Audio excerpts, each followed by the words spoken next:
নকবা মৰমী I love you দিদিদা ঐ I love you এই প্ৰথমবাৰৰ কাৰণে লগ পাইছোঁ মহৰিকেম যুৱ মহৰিকেম নহয় একচুৱেলি সমন্বয় যুৱ সমাজ মহৰিকেম হয় আমাৰ মহৰিকেমত তেখেতৰ লগত লগ পালোঁ আজি প্ৰথমবাৰৰ কাৰণে আৰু বিশেষকৈ আজি প্ৰথম আহিছে নেকি মই ইয়াতে প্ৰথম অনুষ্ঠান দাদাটোক লগ পালে আৰু বহুত ভাল লাগিছে আৰু কি ক'ম তাৰপিছত আপোনাৰ আহিছে ভালকৈ আপোনাৰ ইমানখিনি দৰ্শক যে ৰখি আছে আপোনাক চাম বুলি কেইটা বজাত শ্ব' হ'ব আপোনাৰ আমাৰ 11:30 মানত আমাৰ ষ্টেজত উঠিম আচ্ছা 2024 আপোনাৰ কিমানটা মানে ধৰক মঞ্চ হৈ গ'ল এইটো প্ৰথম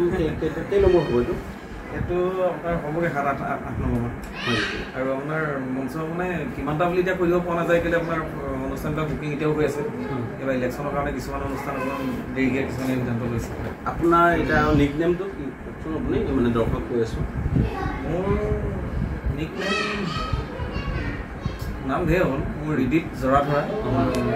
আপোনাৰ ৰিদিপ ৰংকিত বুলি গম পায় ৰিদিপ ৰংকিত বুলি অসমৰ ৰাইজে জানে হয় আপোনাৰ প্ৰথমটো এলবাম কেতিয়া কোন চনত ইউজ কৰিছিলে আপুনি মই বহুদিন ধৰি গান লিখি আছিলোঁ হয় তাৰপিছত আপোনাৰ চালোঁ যে গান লিখা মানুহবিলাকক খুব কম মানুহে চিনে জানে ভাবিলোঁ ময়ো গান গাম ঠিক তেনেকৈ 15 চনমানৰ পৰা মই 6 চনৰ পৰা গানত খুব ধুনীয়াকৈ জড়িত গানৰ লগত হয় 15 চনমানত মই নিজাববীয়াকৈ গান কৰিম বুলি মই সাহস কৰিলোঁ তাৰ আগতে মাছলৈ গৈছিলোঁ মই লিখা গান ৰাইজৰজনৰ মাজত মাছলৈ গৈছিলোঁ অৰ্জন কৰিছিলে মাছলৈ গৈছিলোঁ এইবোৰ আজি তাৰপিছত মোৰ ধেমালি নামৰ এটা এলবাম কৰিলোঁ সেই এলবামটোৰ যোগেদি ৰাইজৰ মুখৰ আগত মোৰ মুখখন অকণমান চিনাকি হ'ল ঠিক তেনেকৈ অনুভৱগীতি LIC এজেণ্ট পুঠি মাছ কণ্ট্ৰল চাউলৰ ভাত আদি কৰি তেনেকৈ ইটো সিটো গান যথেষ্ট ৰাইজৰ মৰমৰ হ'ল ঠিক তেনেকৈ আজি আৰু মহৰিকেম পাইছিলোঁ প্ৰথমবাৰ আহি মহৰিকেম কেনে ওলাইছে খুবেই কিন্তু আমাৰ এই বিশেষকৈ মহৰিকেমৰ আমাৰ এই যিকোনো মানে কাৰ্যকলাপ মানে আপোনাৰ যিকোনো ছেক্ৰেটাৰী হওক প্ৰেচিডেণ্ট হওক যিকোনো মানে আমাৰখিনি বহুত মৰমীয়াল মানুহ আপুনি কেনেধৰণে ব্যৱহাৰ কৰিছে মই নাজানো বিশেষকৈ তেখেতলোকেতো মোৰ জনাত বহুত ধুনীয়া ব্যৱহাৰ কৰিছে আপোনাক ইমান ধন্যবাদ দূৰৰ পৰা আহিছে মানুহ মই এই দাদাহঁতক লগ পাইছোঁ জোনাক যোগান্তক বন্ধু তেখেতৰ জৰিয়তে আৰু তেনেকৈ আমি কথা চিনাকি হ'লোঁ সেইদিনাখন আমাৰ দুজন দাদাও লগ হ'লোঁ আমি চিনাকি খুব আপোন মুখৰ মানুহবিলাক আৰু কথাবিলাক খুব সহজ হ'ল সকলো আৰু এতিয়া যাকে লগ পাইছোঁ যিমানখিনি মানুহ লগ পাইছোঁ সকলোকে ভাল লাগিছে আপোন আপোন লাগিছে আশা কৰোঁ অনুষ্ঠানটো তেনেকৈ ঘৰুৱাভাৱে খুব ভাল লগা এটা অনুষ্ঠান হ'ব নিজৰ গাঁৱত গৈ থকা অনুষ্ঠানৰ নিচিনা লাগিব বুলি ভাবিছোঁ আৰু লগতে আপোনাৰ এটা কথা ক'লোঁ আপোনাৰ প্ৰথম যিটো গান আছিলে এলবামটোৰ নাম কি আছিলে ধেমালি তাৰ এই 2 লাইন অকণমান জাষ্ট মানে বহি থকা মানুহখিনি যাতে অলপ শুনিম বুলি ভাবিছোঁ গান মানে কি মই 2 লাইন অলপ মানে আপোনাৰ মুখৰ পৰা মানে গান মোৰ দৰে বহুতো ৰিডিপ আছে বহুতো ল'ৰা আছে গান গাবলৈ মন যায় গান গাই চুপাৰি গাবলৈ মন যায় ঠিক তেনেকুৱা ল'ৰাৰ কাহিনীৰ এটা গান ময়ো ভাবিছিলোঁ মই যেতিয়া আমি বেলেগলৈ গান লিখি থাকোঁ হয় বেলেগৰ লগত গাড়ীত আমি অনুষ্ঠান কৰিবলৈ যাওঁ ভাবোঁ কেতিয়াবা মই কেতিয়া এনেকৈ যাওঁ মোক ৰাইজে কেতিয়া এনেকৈ চাব কেনেকৈ মোক মৰম কৰিব ঠিক তেনেকৈ মই এটা লাইন অকণমান ৰাইজে অকণমান আদৰি আছিলে গানটো এনেকুৱা ধৰণৰ আছিলে তেতিয়া টিভি চেনেলত খুব মানুহে অনুষ্ঠানবিলাক চায় মাঘৰ বিহু অনুষ্ঠানবিলাক চায় আমাৰ জোনাক যোগান্তৰে ভালকৈ জানিব তেওঁলোকে থাকে তেতিয়া এটা গান আছিলে টিভি চেনেলত বহাগৰে প্ৰগ্ৰেমত বিহু গাম মই যিদিনা তোমাতকৈ ধুনীয়া ছোৱালী মোৰ ফ্ৰেণ্ড থাকিব সিদিনা তেতিয়া নাহিবা কাষলে নকবা মৰমী তেতিয়া নাহিবা কাষলে নকবা মৰমী I love you দিদিদা ঐ I love you দিদিদা বুলি থেংক ইউ আপোনাৰ প্ৰথম গানটো শুনি বহুত ভাল লাগিলে আৰু নতুন গানটো শুনো আৰু আপোনাৰ চেনেলটোৰ জৰিয়তে মই যিটো কৈছোঁ মানে এতিয়া বৰ্তমান মানে লাইভ শ্ব'টো অকণমান দেখাবলৈ চেষ্টা কৰিম থেংক ইউ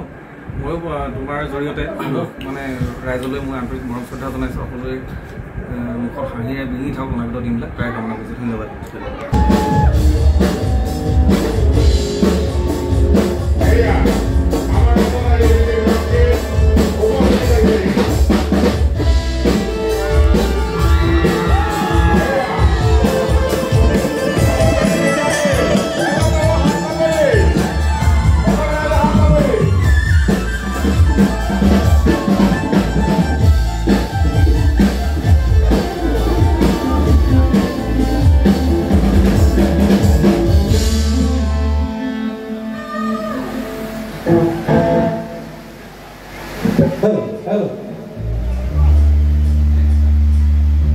প্ৰথমতে আপোনালোক সকলোকে মোৰ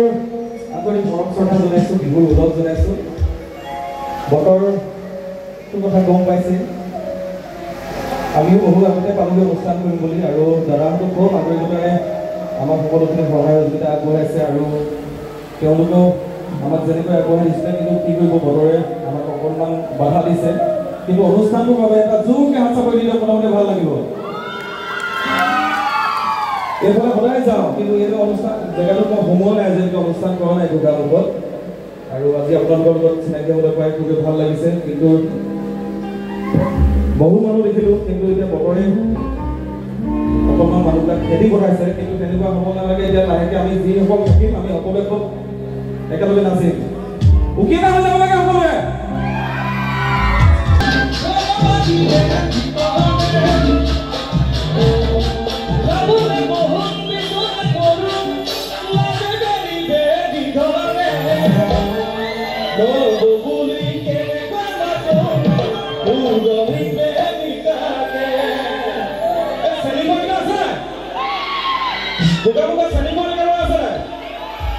যদি আছে গানটো শেষৰ লাইনটো মনত ৰাখিলে বহুত দিন ভালে যাব।